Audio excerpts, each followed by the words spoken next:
ଶପଥ ନେଉଛି ଦୁର୍ଘଟଣା। ଜୀବନକେ ଚାଲି ଯାଉଛି ଜୀବନ। ଘରୁ ବାହାରିଲେ ଚାକିରି କରିବା ପାଇଁ। କମ୍ପାନୀରୁ ବୁଝାସୁଝା କରି ଘରକୁ ଫେରିଲା ବାଟରେ ଜଗିଲା ଯମ। ଗଲା 2 ମାସ ମଧ୍ୟରେ ଜାତୀୟ ରାଜପଥ ନେଲା ଚାରୋଟି ଜୀବନ। ଜାତୀୟ ରାଜପଥରେ ଦୁର୍ଘଟଣା ଦ୍ରୁତ ଗତିରେ ବଢ଼ି ଚାଲିଛି।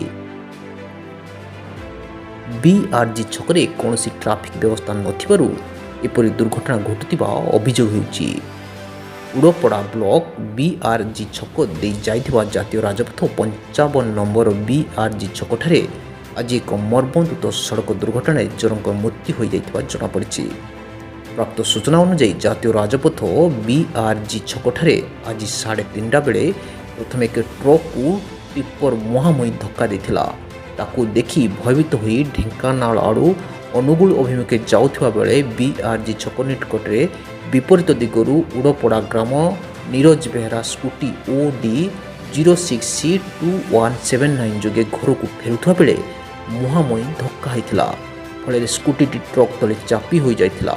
ସ୍ଥାନୀୟ ଲୋକଙ୍କ ସାହାଯ୍ୟ ବହୁ କଷ୍ଟରେ ତାଙ୍କୁ ଟ୍ରକ୍ ତଳୁ ଉଦ୍ଧାର କରି ଘଟଣାସ୍ଥଳରୁ ଗୁରୁତର ଭାବେ ଘରୋଇ ଚିକିତ୍ସାଳୟରେ ପଠାଯାଇଥିଲା। ବାଟରେ ତାଙ୍କର ମୃତ୍ୟୁ ଘଟିଯାଇଛି। ଯେକୌଣସି ଏକ କମ୍ପାନୀରେ ନିଯୁକ୍ତି ପାଇଁ ଇଣ୍ଟରଭ୍ୟୁ ଦେବା ଯାଉଥିବା ବେଳେ ସେଠାରୁ ଫେରିବା ବେଳେ ଏହି ଦୁର୍ଘଟଣା ହୋଇଥିବା ଜଣାପଡ଼ିଛି। Bureau report, Jyot news.